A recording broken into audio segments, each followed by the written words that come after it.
Hi, I am going to assume that you all can hear me right now. Welcome to my talk. It is, I think, officially listed as your first DIY home cockpit component, but I actually pitched it to Evan a couple years ago as baby's first DIY home cockpit component, because when I was creating this desktop instrument, that's really how I felt. I had no electronics experience. I had a lot of fun making it, and it seemed like a cheap, simple way for other people who are interested in home cockpit components or making their own to do it. So I thought I would give a talk about it. And my name is Jon Coughlin. I'm a video game developer at Slitherine Games. They are a primarily war game and strategy video game publisher. And they're based in the UK. I've been working for them for about a year. The game that I'm currently working on, I'm the programmer for Scramble Battle of Britain, which is a tactical turn-based dogfighting game. So all the players who are in the match at a time each control a set number of planes. They input their flight paths for their planes and whether or not they want to shoot, and all of that happens simultaneously over a sort of short turn timer. And then everybody submits their turns, and you see the aerial battle play out for a few seconds, and then you can rewind back through the game and take a look at what happened, and then we move on to the next turn. And so that game is in the middle of development right now. It has a Steam page up, so you can look it up, but I assume that the flight simulation crowd will be somewhat interested in that. And then another game that I made in the past, but we'll be talking about a lot today, is called Roger Meatball. And I won't get into it too deeply right now because I have a lot more to go. So my background is in aerospace engineering. I got my bachelor's of aerospace at Purdue University in 2009. And then straight out of school, I went and spent 10 years working in the military and civil aerospace industry. And I found my niche as sort of a flight simulation specialist. So I would make serious flight simulations for missiles and rockets and some winged aircraft. And after about 10 years of that, I found out that the aerospace industry, when you're making real vehicles that have to be designed and then tested and then flown, you can only contribute sometimes to a couple of those over the course of your whole career, because it takes sometimes decades for a vehicle to go from concept to actually implementation.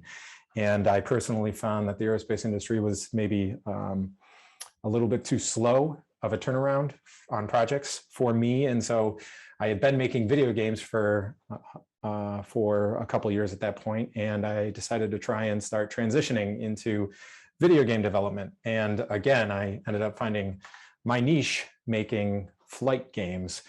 So before I talk specifically about the cockpit instrument that we're going to be looking at today, I'd like to be upfront about some of my goals with this presentation. I would like by the end of this to convince at least some of you to try and start a fun project, especially some of those, or any of you who have not ever touched electronics before, because I had never touched electronics before, and it always seemed like a really daunting thing. Even though I had like an engineering background, I just was I was mostly like in the computer and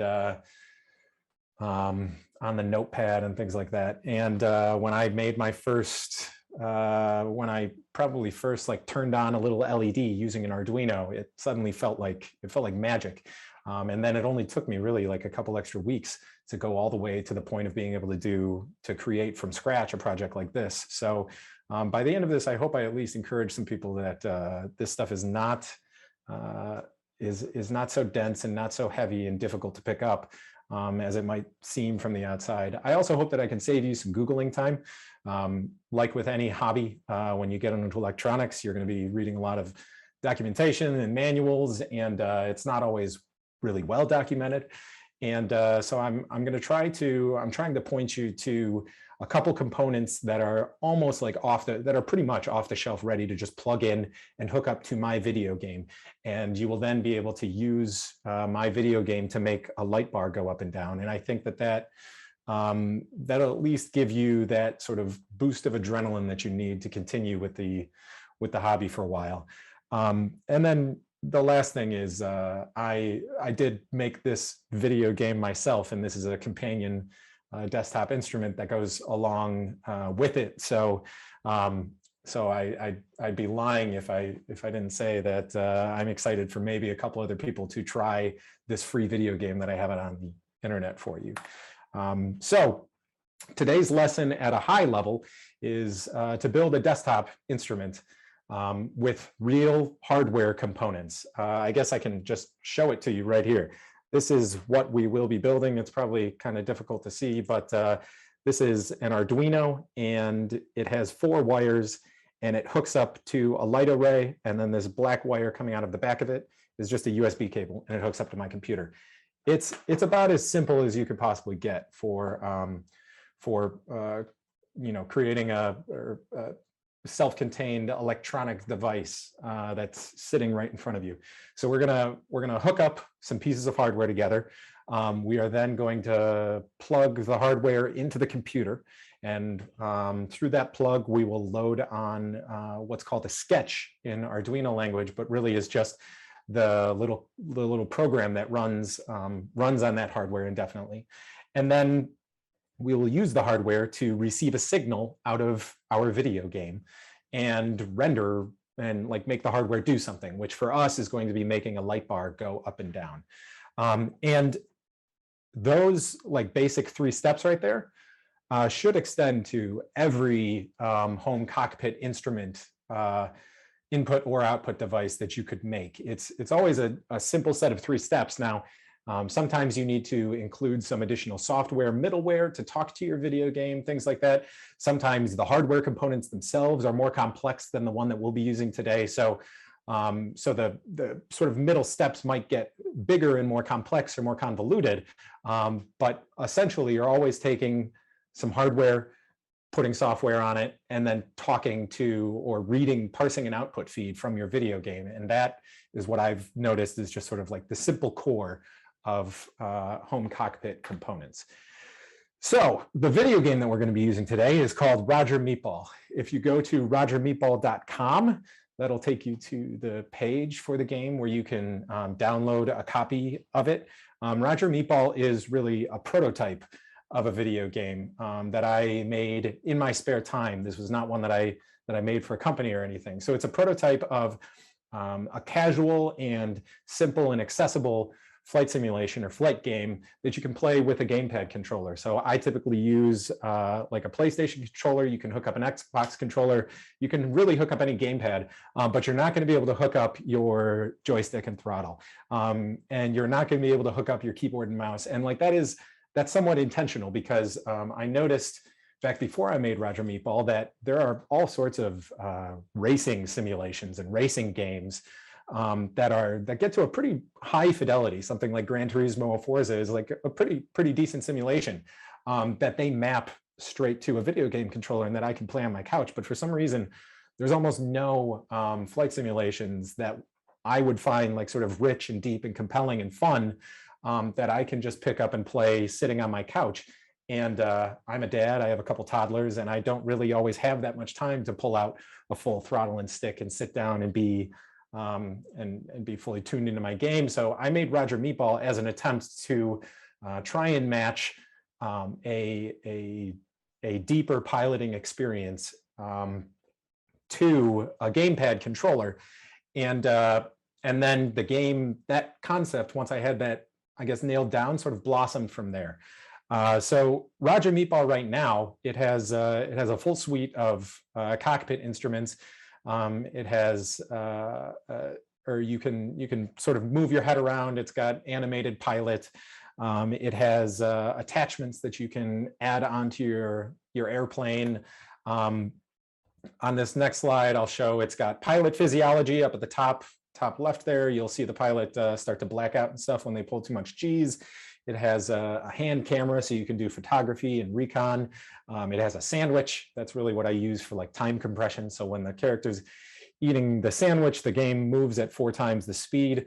But but what I hope you're getting out of this is that it's sort of like it is a real piloting experience that you get out of this video game, but it's all playful, and it's supposed to be inviting, and it's supposed to be casual, and it's supposed to be welcoming to new players, people who know how airplanes work and people who don't totally know how airplanes work.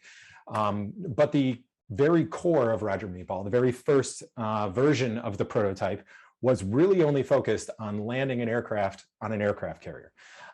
So I started with a biplane, and I put a tail hook on it, and I put wheels with a suspension system, and I added damage to the airplane, and I tried to get just this little 30-second loop of doing a case one aircraft carrier recovery with this sort of slow flying, easy to control biplane, and tried to then layer on top additional flight simulation style depth to the experience to try and make it compelling, but always still easy and fun to play with a video game controller. I eventually started taking Roger Meatball to shows. I showed it at FlightSimExpo in 2019, a couple of years ago when we were down in Orlando. And at that time, Roger Meatball had, to show it live, I wanted to make sure that I could get as many people involved in the video game as I could.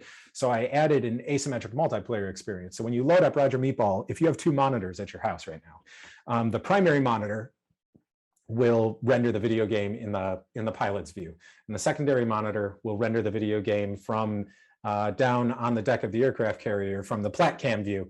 And so when you play this live at like a show or something, I have the two screens separated from each other, and I have one pilot who's playing and trying to fly and land, and then I have a second player who is out in the sort of field of view of the pilot, who's waving around their arms and trying to shout LSO instructions at them to try and guide them back down onto the carrier deck, because it is a casual game, but still landing on an aircraft carrier is it's not a super easy thing to do. And that was working really well at shows. But what I noticed was, if there wasn't that second player, if there wasn't that LSO, then yes, you're playing a flight simulation and stuff.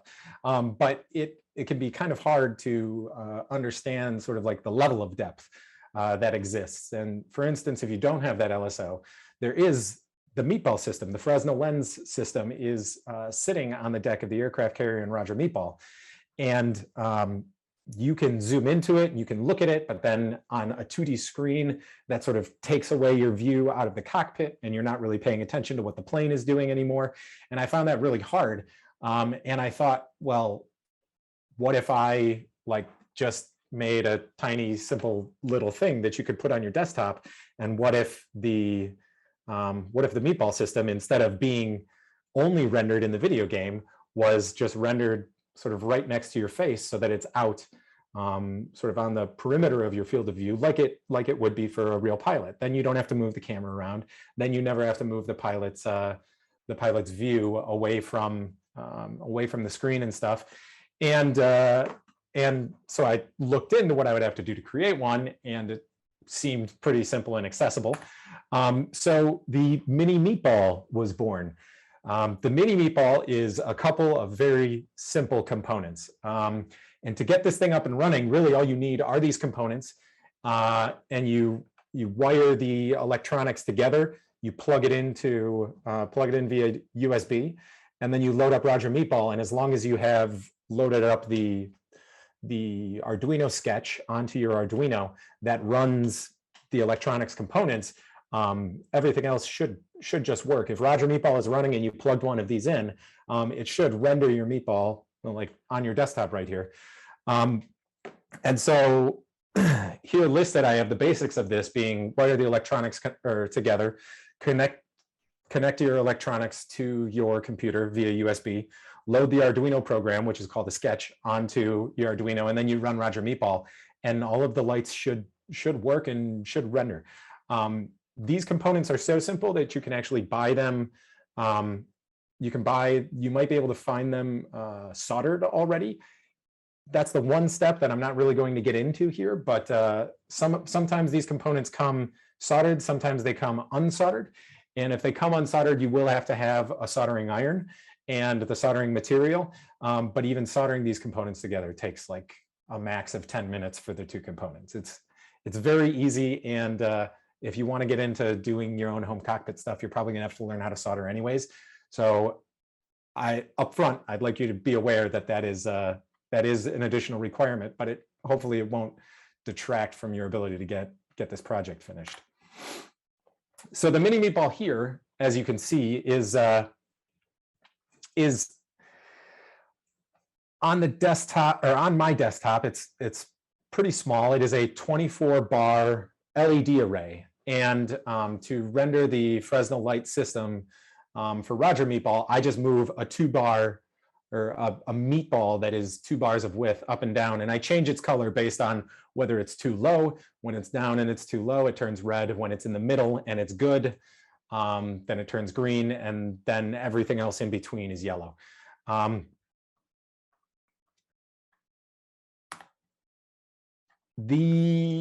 think I already talked about the basics of a desktop instrument, and I'm sort of cutting into some time before we get into actually assembling things, so I'm gonna skip past this. But now I'm going to talk about the two electronics components that you will need for this project. So you're going to need an Arduino. And Arduino is, if you're not familiar with it, and I'm not an electronics expert, as I mentioned up front, so when I explain these things poorly for anybody who is an expert, please excuse me. But an Arduino is really just a tiny, inexpensive computer.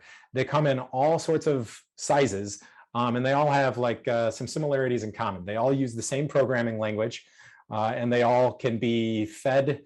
They can all be fed programs through like a standard open source free code editor and compiler.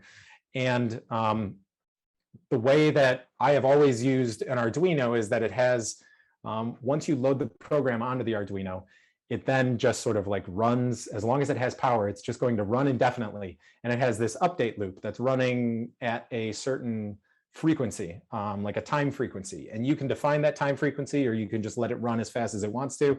And so let's say every 10 milliseconds, your Arduino will run through a list of instructions. And then it'll reset itself and repeat, and it just runs through that list of instructions all the time.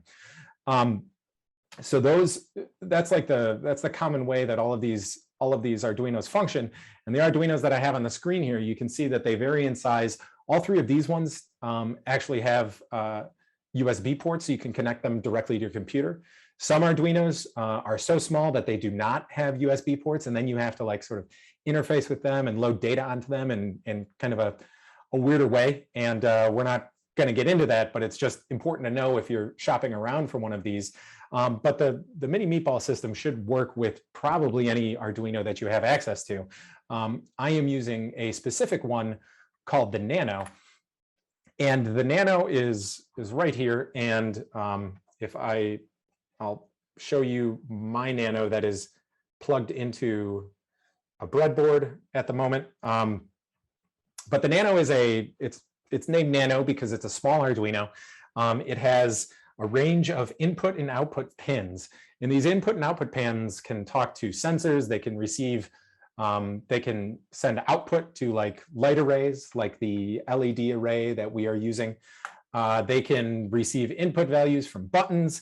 The input output pins or serve the purpose of allowing you to connect your Arduino to a bunch of electronics devices and run those devices or listen to those devices in some sort of smart way.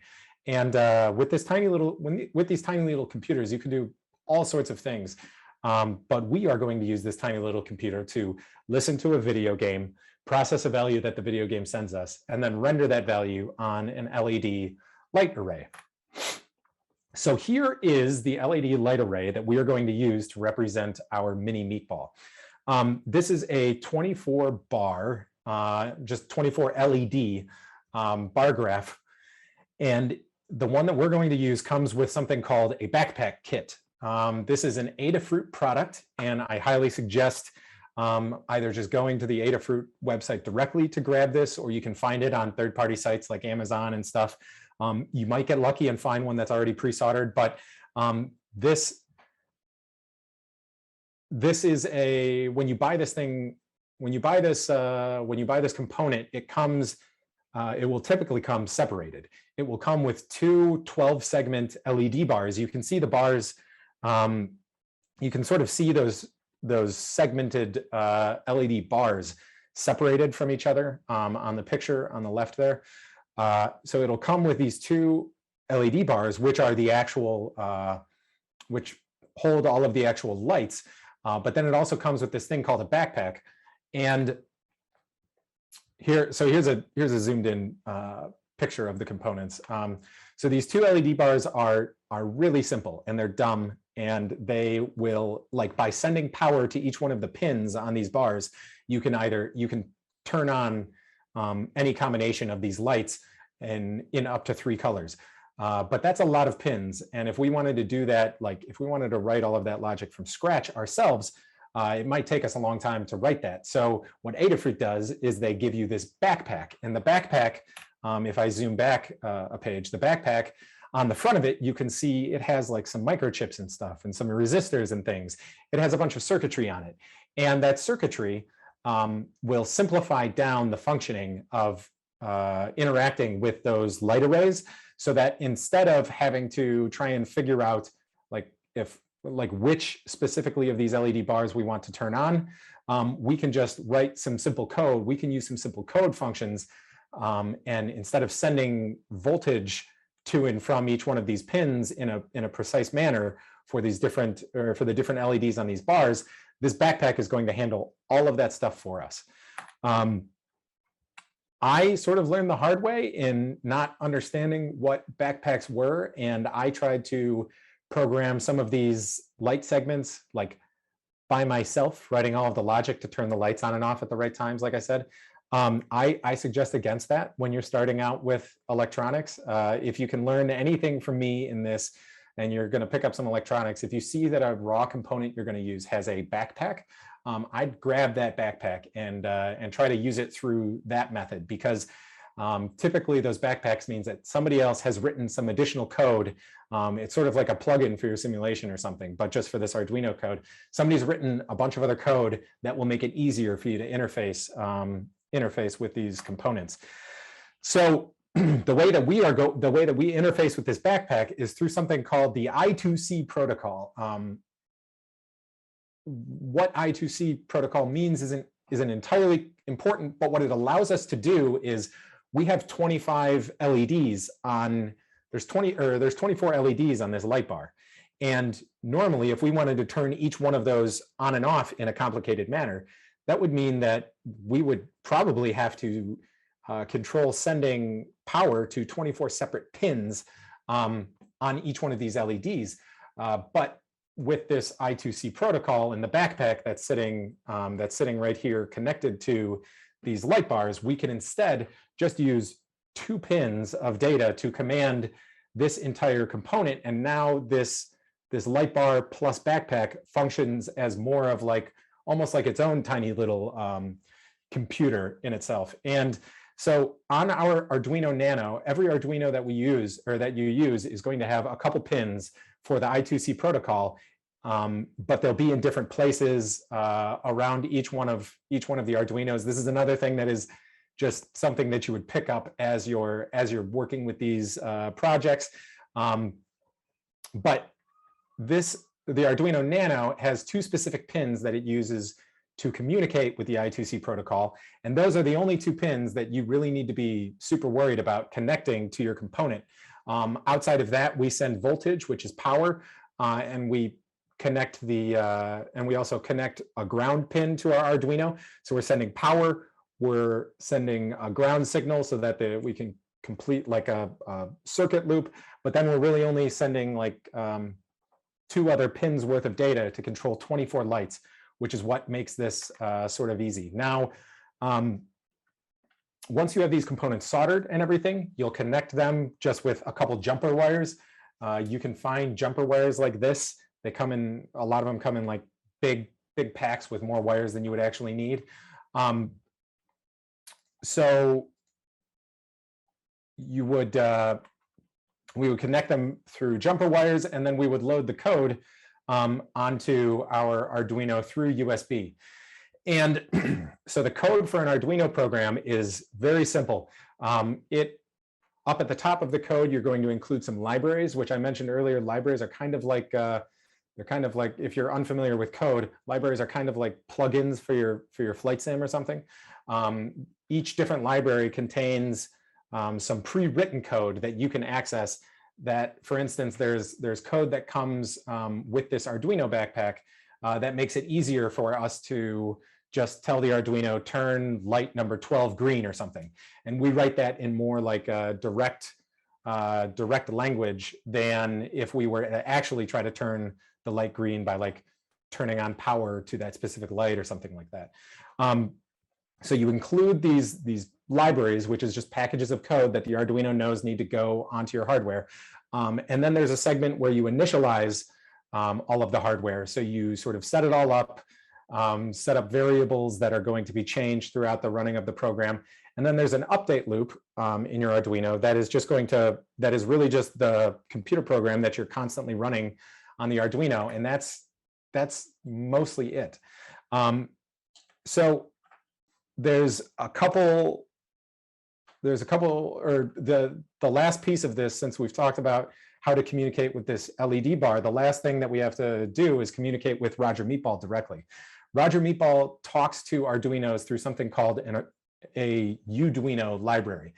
That's just part of my video game. There was a plugin that I could add to my video game to output signals that would be heard and received by Arduinos. So I put it in there and now it does it. And that's really all you need to worry about for my game. Now, if you were going to try to use these exact same components to render something for like DCS or X-Plane, you would need to probably find a different library because those video games output their data streams in a different way. But you're probably mostly substituting a different library or some other bit of middleware, and then everything else that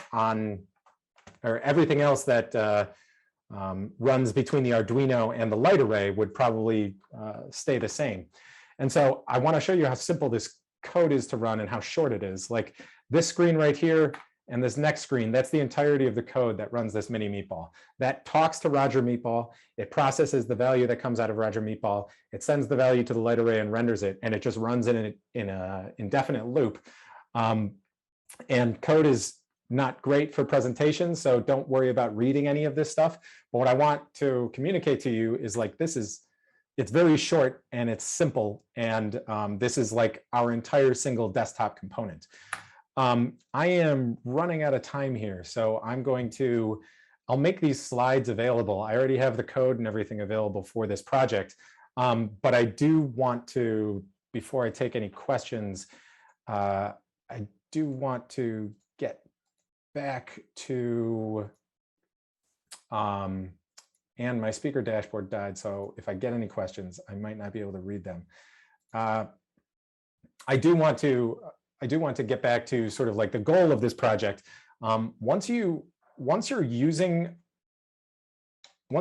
your own homemade like electronics components to actually take a value out of a video game and render it on your desktop, that's sort of like all of the basics that you need to give you the confidence to make bigger and fancier things. Like if you look at some of these home cockpits people make for Microsoft Flight Simulator, or X-Plane, or DCS, like a lot of the times you won't see this stage. You won't see I made one thing and it rendered a light that went up and down. You're going to see like people with I don't know, like a dashboard full of dials, or like you're going to see somebody with like a replica G1000 like sitting on their computer and stuff. And like that stuff's all achievable over time, but it's like I personally found it really daunting. But at their core, most of those components that you see in those dashboards full of dials and switches and knobs and things, it's just a bunch of these tiny little simple instruments. It's just that they have a lot of them. So I would like anybody who's interested in this to think of this mini Meatball as sort of the hello world of your home cockpit creation.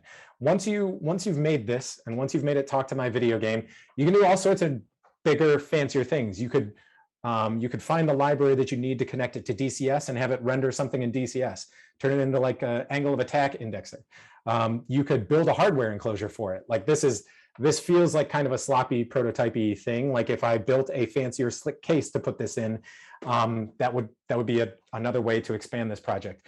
I already mentioned that you can connect it to more complex games, but like this Arduino could run, this one single tiny Arduino here could run a bunch of desktop instruments. So once you find a way to connect, like the next stage for you might be connect this thing to DCS or connect this thing to X-Plane.